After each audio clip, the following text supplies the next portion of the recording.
Hi folks, I am just going to run through some quick exercises with you to show you what I'm looking for your demonstration of principles. I'm going to do Unity first, and then I'll take a break, and then the next video I will show you the emphasis or focal point.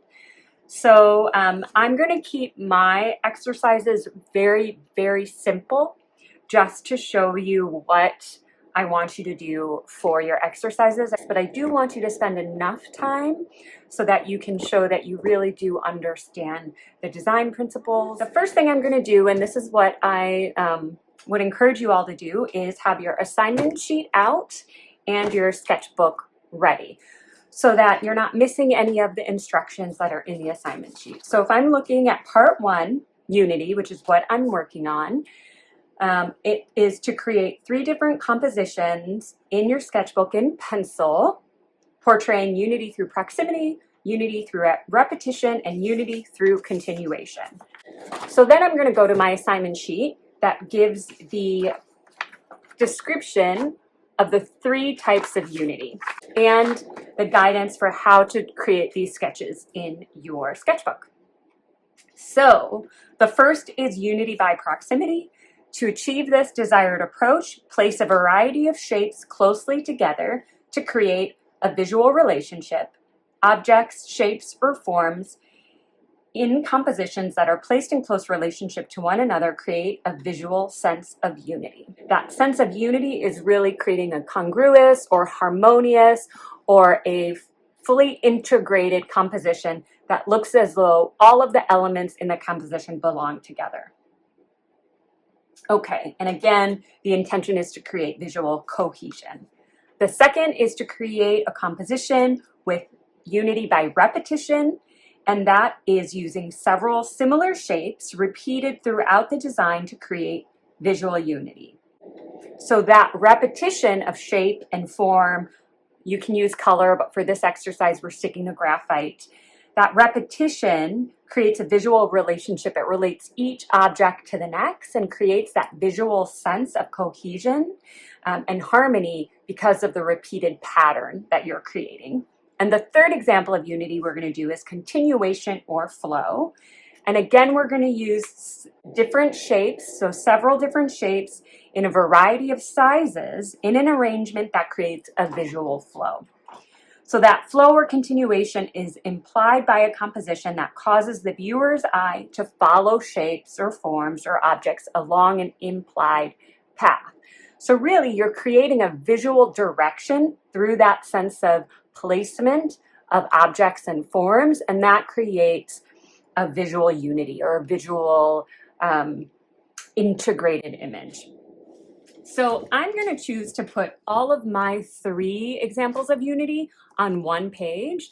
However you want to do it is up to you. You could do full page sketches, 1 per each page, or you could do what I'm doing and kind of break it out into 3 different sections. And I'm just going to keep it very loose and simple. This isn't a formal piece, it's just a sketchbook piece. So I'm going to do a guideline at the top, a guideline at the bottom, and then I'm going to break it into 3 sections. So those are going to be my working areas. And I'm going to have proximity,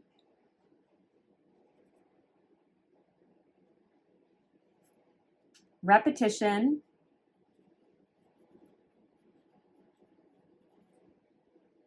and continuation.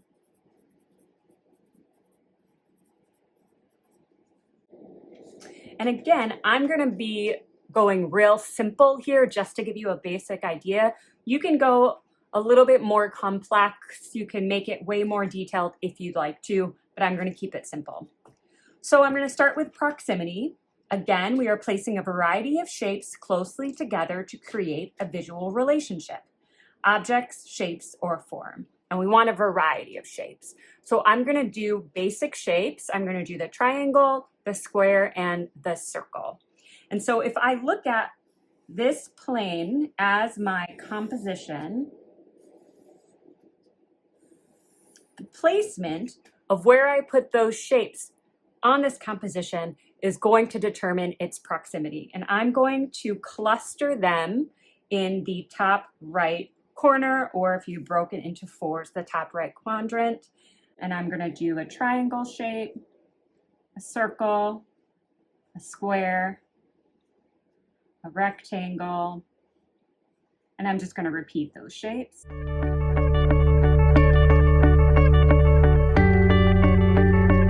And there you have unity by proximity. So a grouping of shapes together in one section, the eye is drawn to that area of space. All of this space around it is negative space. So the eye sees this empty space and is automatically drawn to the section and cluster of positive objects in that composition. And so this is proximal arrangement of different shapes and forms, creating a unity. Okay, so next we're going to go to repetition. I'm going to check back to my assignment to make sure that I'm doing it correctly.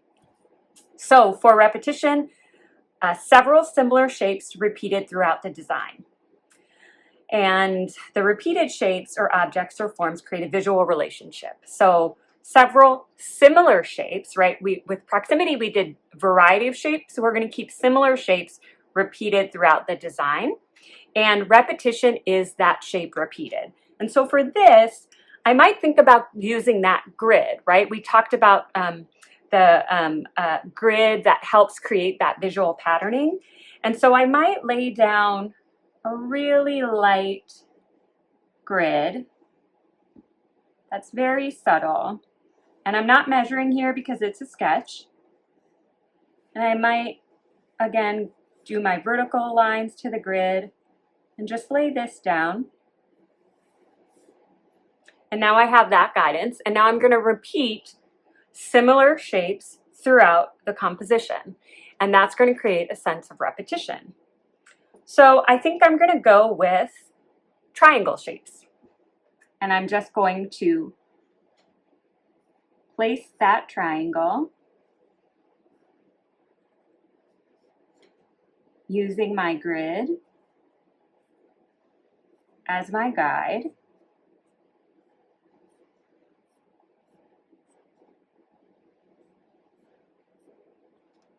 And then I'll carry it down.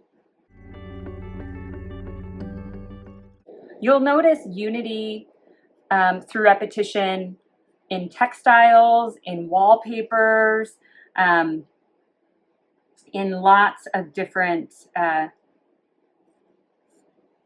wrapping paper, and anything that is really requiring a visual design.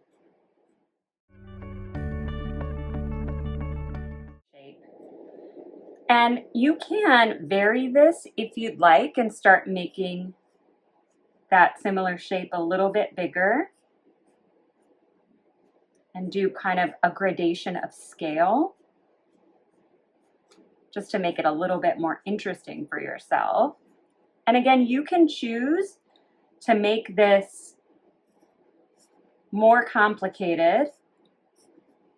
I am just making it very simple to give you an idea of how to complete this assignment.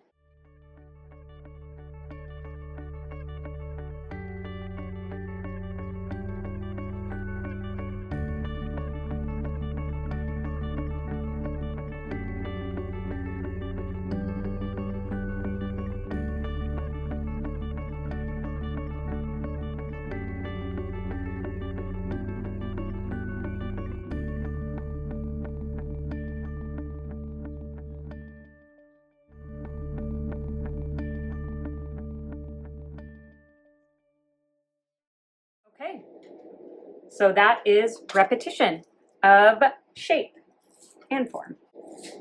Okay, so next we're going to do unity by continuation or flow. That is our last exercise for unity. And for this, we're going to place several shapes in a variety of sizes in an arrangement that creates a visual flow. So several different shapes. Again, we're going back to kind of what we did with proximity. Several different shapes in an arrangement that creates a visual flow. And we're using a variety of sizes. So we're going to go back to that kind of gradation of scale. And I think The path I'm going to use is a very simple spiral, and I will start, I will just kind of lay out a very soft guideline of my spiral, and I left myself just a little less room here with my composition because I didn't measure, but I'm going to say let's make it a little bit of an ovular spiral so it fits a little bit nicer in this. Ovular is oval-like. So spherical is circular, ovular, oval-like. So I'm going to do more of an ovular guideline for a spiral. Great. And now we want to lay down several shapes in a variety of sizes to create a visual flow. I am going to start with the bigger objects on the outside going into a smaller scale on the inside, right? Which would create a sense of gradation and depth. I'm going to use the circle, square, and triangle again. And you need a little bit more control here because you are trying to create that gradation of size. So I'm going to start, I'm going to erase this a little bit just so I don't see those guidelines just as much. Here we go. And I'm going to start with circle in the center, a triangle, a square. I'm going to repeat that a couple of times in a really small scale. And now I'm going to start to scale up just a little bit because I want that gradation to be subtle. Now remember, we got to keep that ovular form. It's very easy to go right into that spiral.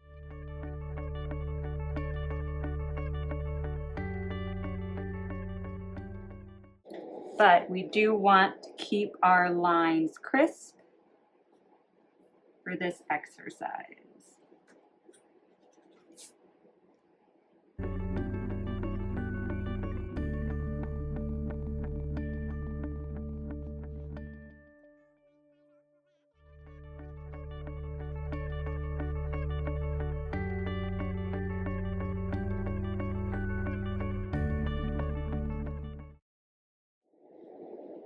And see how the circle forms here are just really tying in the flow of this form.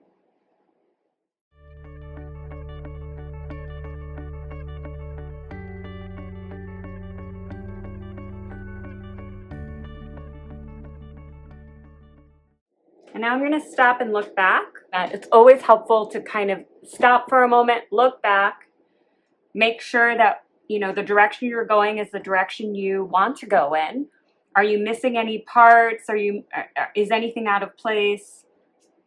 Nope. And then you go back to create that overall sense of not only continuation and flow, but kind of consistency in design and congruity of this design. Let's see, where else can I put these circles?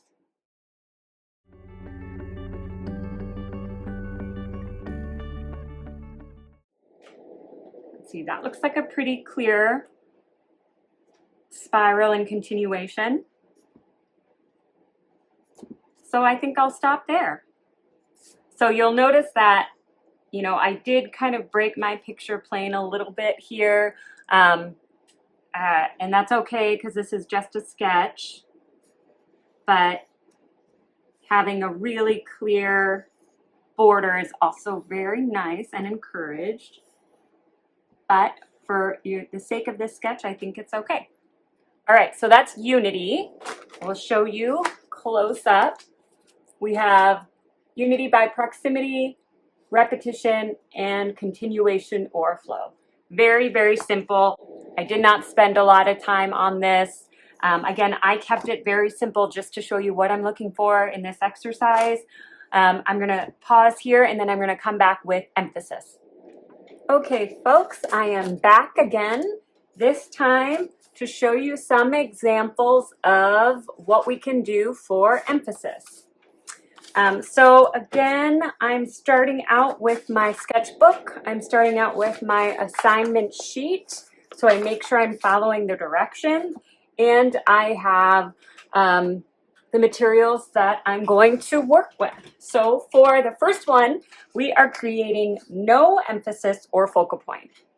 So remember, this is an all-over design, an all-over pattern. It does not draw the viewer's attention to one specific point or another on the composition. When you think about no emphasis or focal point, some of the most famous paintings that we think of are Jackson Pollock paintings or Andy Warhol, Lee Krasner. She also had a lot of really good paintings that had a lack of emphasis. And so the way we're going to create this is very structured. It doesn't have to be structured, but for our assignment it is. And so I've already, as you've seen, drew out a border across my sketch pad, and I just did a 1-inch border, and so that has given me my drawing surface and my composition form. And then you'll also take a separate sheet of paper and create a mask with this. And so you're going to frame out a 1-inch square to a 3-inch square. I went with a 2-inch square, and I just measured halfway down the center of the paper and across, and then 2 inches on either side of that, and cut this out to create my frame. So what we're going to do is use this as a frame to move across the grid, and we are going to create an abstract design. You can use pencil or ink. The pencils I'm using are really lovely. You can get them, I'm sure you can get them online through Dick Blick. I don't know if they have them at Michael's. I know for sure they carry them at Blaine's, where you can get a student discount. But the pencils I'm using are called Palomino pencils. They come in a few different weights. Here are the 3. Softer graphites and harder graphites, and they're just beautiful. They're very soft, they're very smooth, they're wonderful if you're doing any type of blending work. They're just really great. They all have their own little erasers. I highly recommend Palomino pencils. Very, very great.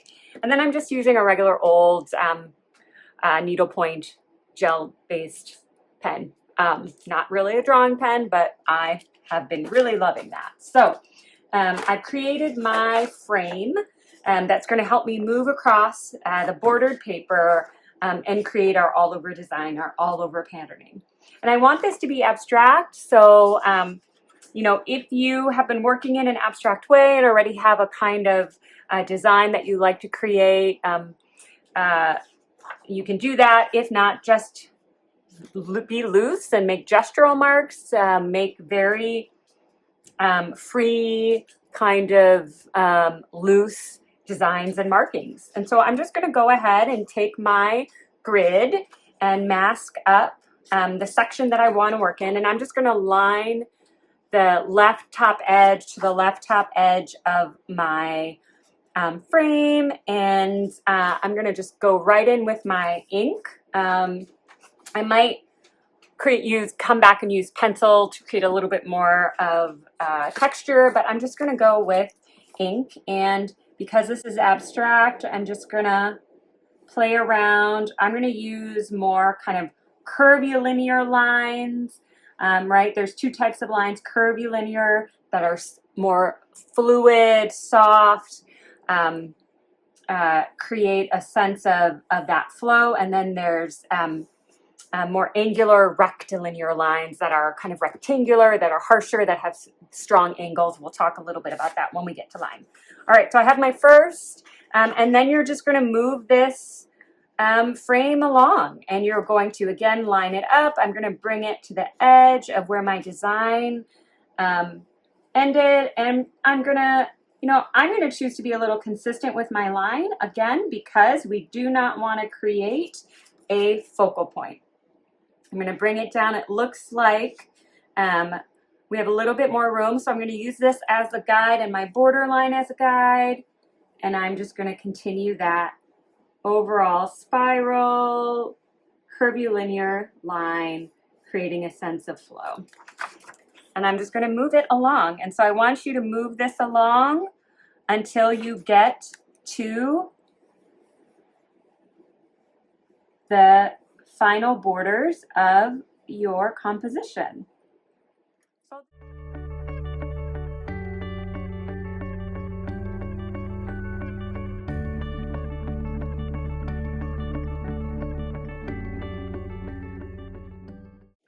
So far, there is not one predominant area, right? I'm a little bit halfway through this composition, and there is pretty consistent use of line and flow, and there isn't one spot that's jumping out at the viewer. So I'm just going to keep moving.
So there is the first no emphasis, no focal point, all over pattern, all over abstract design, utilizing a framed composition and a guide, a frame guide that we use to move around the composition. So there should not be any one area. If you want to double check your work, moving your frame around, there should not be any one area that is significantly different than the other.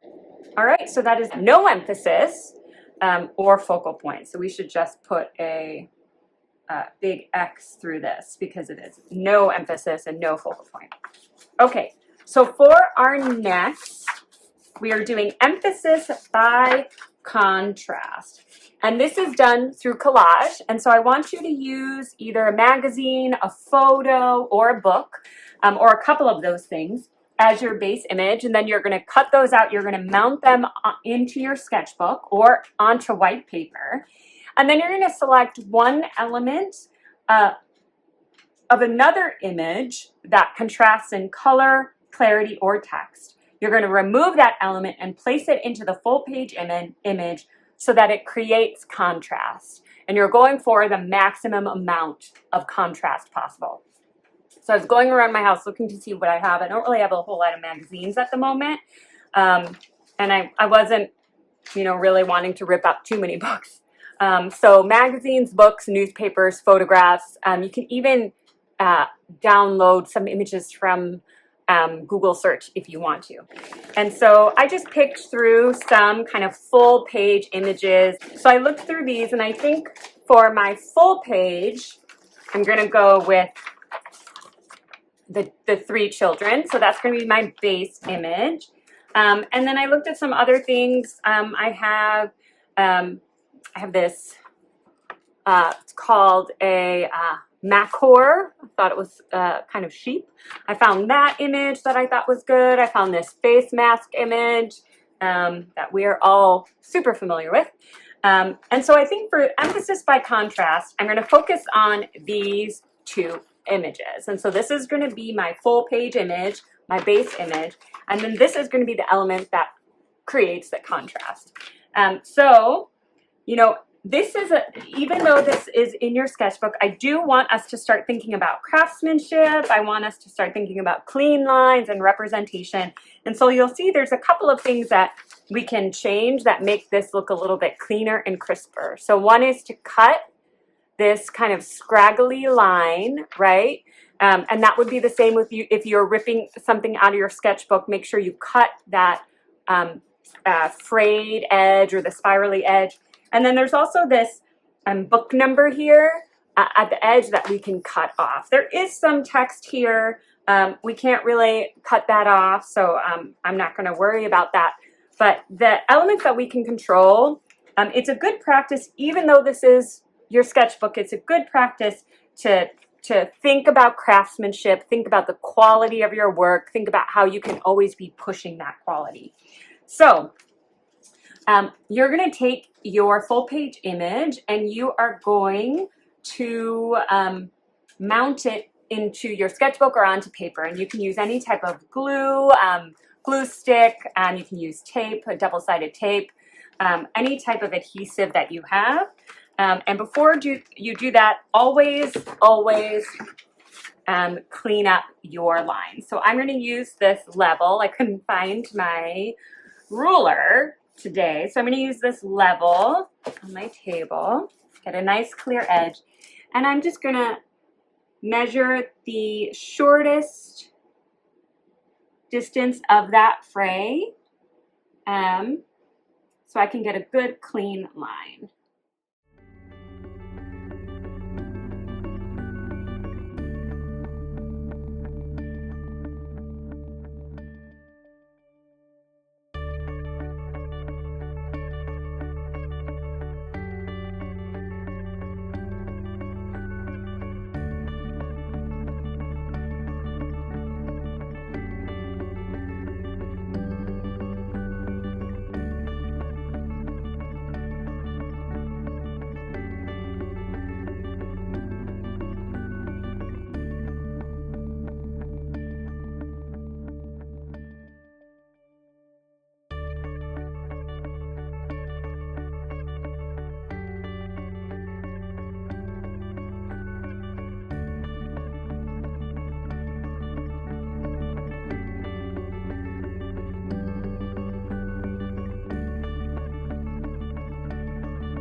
There we go.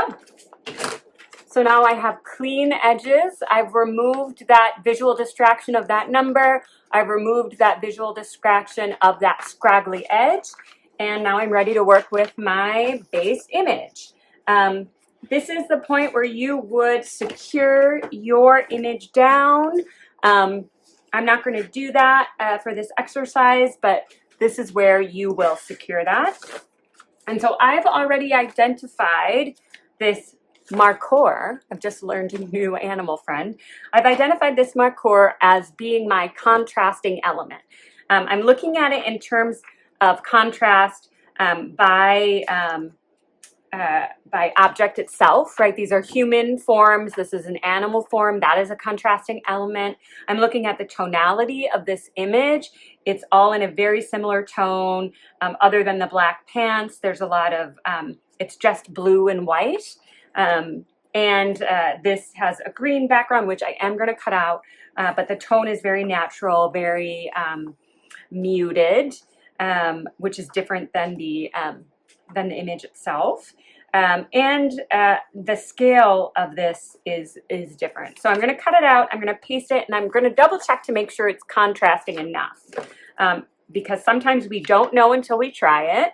And again, we want to make sure that this is a very intentional, very obvious contrasting element. This is what we want to draw the viewer's attention to.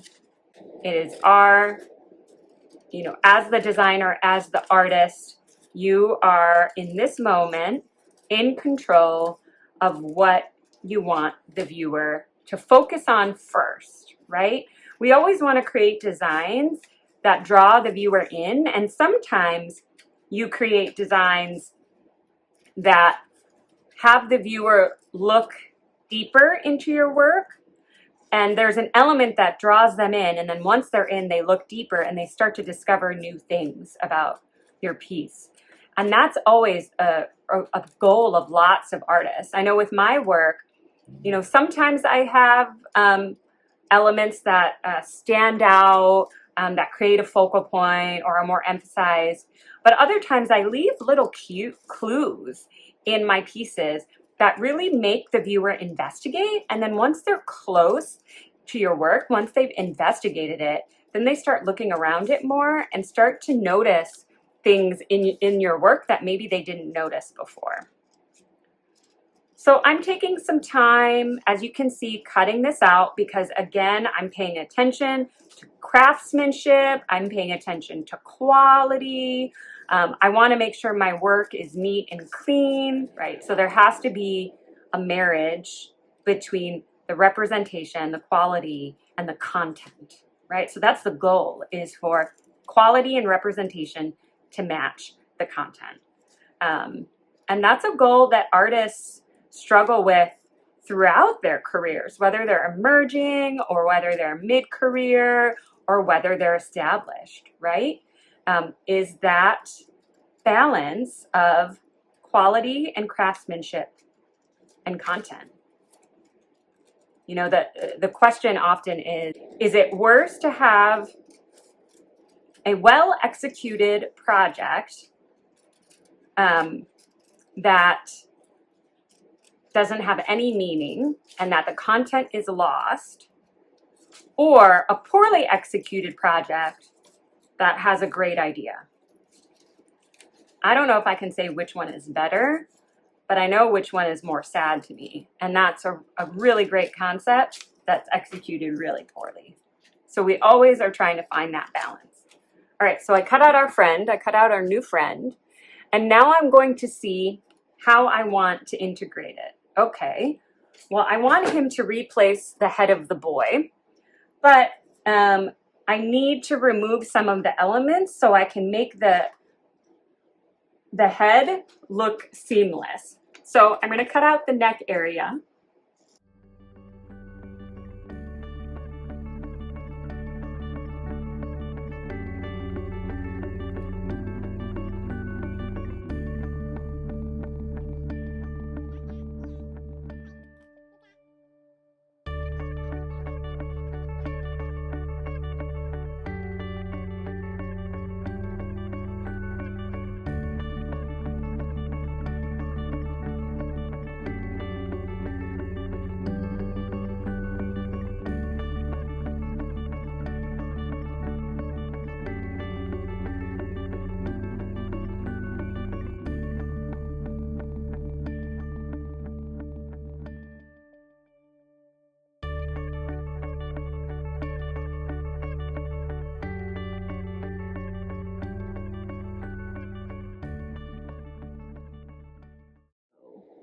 Here. Okay, so now I have some guidelines, and I am going to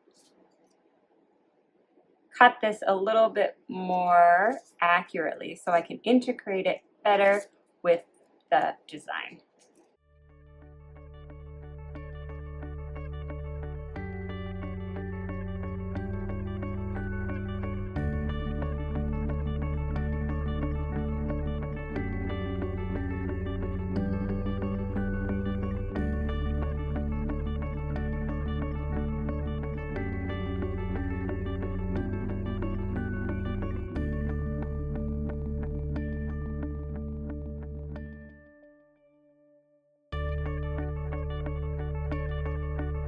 I want the quality to be good. I want the craftsmanship to be good.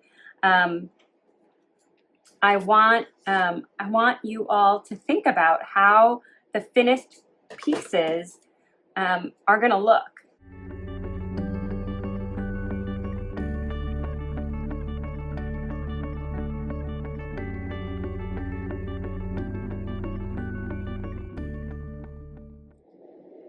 And there we have it. Right? So this is my emphasis by contrast. So the contrasting element here is the macaw head that is replacing the young boy's head in the composition. And I'll hold that up for you. So that is emphasis by contrast. Okay, so our last exercise is emphasis by isolation, and this is a little bit of an easier one. And so this is to take a full page image again that you're going to mount in your sketchbook, and you're going to remove one element that exists in the image, and you're going to remove it, isolate it, and attach it or mount it alongside the original image, which creates a sense of tension between the isolated object and the original image that has the element removed. So I have two different examples I was going to use. I have another dancer here, a little bit of a jazz dancer, and then I have a face mask ad. So I think I will use, for this exercise, I think I'm going to use the dancer, but if I was going to use this, I was just going to cut out the mask, remove it, and place it alongside. So if you can see where I was going with this composition. But for this, I'm going to use the dancer, and the element I'm going to remove and isolate is her foot. So again, the first thing I'm going to do, I'm going to look at this and see what is, as a composition, what is distracting to the viewer. Right now, we have some text and some numbers here, and we have that frayed edge here, right? If there's, I hope you take a lot from this class, but if there's one thing I can pound down, it is to remove those spirally edges. Remove the ripped edges. It is not good quality or good craftsmanship when that is left intact. Okay, so I'm going to remove that kind of rough border and that edge using my level ruler. Perfect. So those scraggly lines are gone. Those distracting numbers and text are gone. So now I just have my image, my full page image. And this is what you will secure to your paper. And you will isolate one of the elements. So the element that I'm going to isolate, again, is the foot. So I have a different set of scissors. I have sharper scissors here. And this is where I would recommend an X-Acto blade, but if you do not have it, scissors are fine. So if you're using an X-Acto blade, always, always, always use a cutting board. Otherwise, you will destroy your surface underneath. So I want to keep that element intact because that's the element that I'm going to remove. So I am going to carefully carve around that element, keeping the shape intact.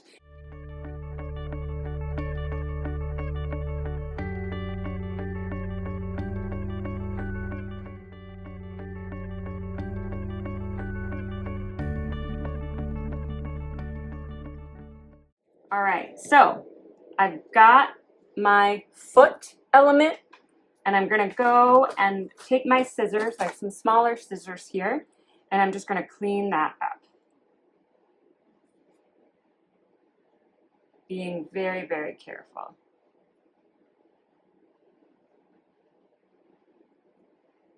Go back to, okay. So now we're creating emphasis by isolation. I cut out the element that is going to be removed, which is the foot. You can see here it's been removed. And again, I went in with graphite and just darkened up some of those fibers that were pulled out when I was dragging the knife through.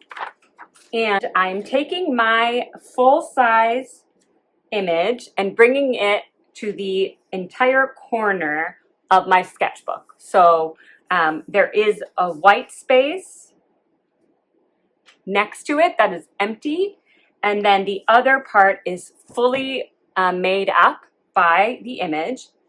And then I'm taking the one element that we've cut out and isolated, and I'm simply going to adhere it to the paper next to the image that creates tension to the area where it was removed, right? So you want to put it directly related to the area where it was removed. So here you can see, folks, I removed the element.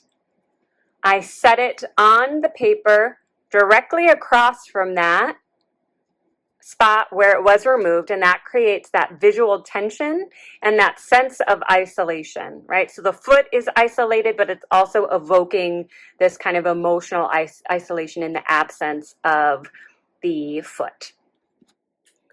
Okay, folks, so the last exercise and emphasis we're going to do for the sketchbook assignment is emphasis by placement, and this will round out our sketchbook work, this topic for unity and emphasis or focal point. So we are going to focus on emphasis by placement, and this again is going to be utilizing the collage technique, and this can also incorporate more of a mixed media. So if you want to add some hand-drawn elements or draw some things on the side and cut them in and collage them in, you can. So you can use drawn elements, photographs, elements from books or text, images from magazines, or images that you print out of the internet. It's really up to you. So you can use a variety of sources for this exercise. I just used elements from a book. So that's how I chose to create this.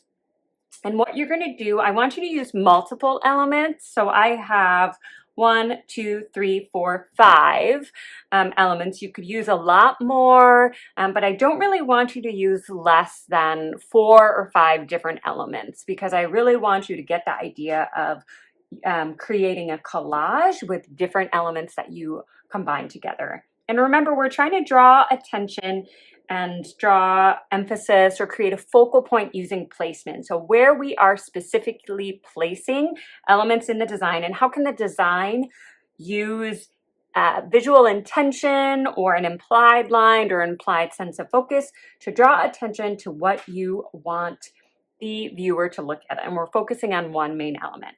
So I am going to my base element is going to be the Colorado Bridge that is under construction. So I have this broken bridge component, and then the 4 other elements that I'm using are a cyclist, and I'm going to place him in the center, right? So automatically, he is in the center of a composition. He is different than the other objects. It already starts to draw a focal point, draw emphasis there, but it's not super intentional, and we're really going for intentional focus, intentional placement. So the next little element is a miniature cyclist that I'm going to place kind of as though they are riding off of that bridge, attempting to jump over. And I'm going to place it there because it directly connects to the cyclist. So if your eye is drawn to that center point or is following that bridge line will take you across to the center and then straight down. So that bicyclist acts as almost a visual guide, and so does the center point that's bisecting the image.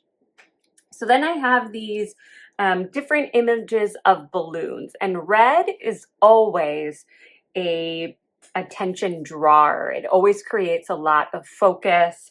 It's a very hard or very strong color, I should say. It's very, very saturated. And I'm going to put that circle directly under the wheel of that bicycle.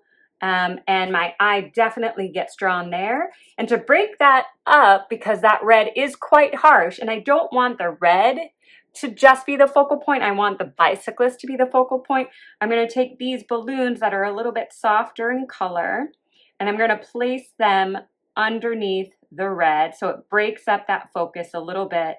It looks a little bit like these balloons are kind of splashing back up as this bicyclist is cycling through, I think this is the Hoover Dam area. So that is emphasis by placement. We have lots of visual indicators drawing our attention to the center image of the cyclist that's out of place. There shouldn't be a cyclist cycling through this dam area.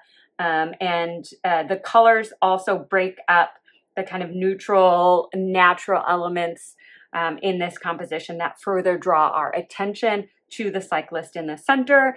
And the miniature cyclist is just a little bit of an additional visual clue or cue to draw us into that cyclist in the very center. So those are the 7 exercises. We had unity by proximity, unity by repetition, and unity by continuation or flow. And then we had no emphasis or focal point, emphasis by contrast, emphasis by isolation, and finally emphasis by placement. Submit these sketches onto Blackboard and let me know, shoot me an email, let me know if you have any questions about the sketchbook exercises. All right, folks, I look forward to seeing what you come up with. And again, I'm here for you. So I will can schedule one-on-one check. We won't have a live class, but we can do one-on-one check-ins.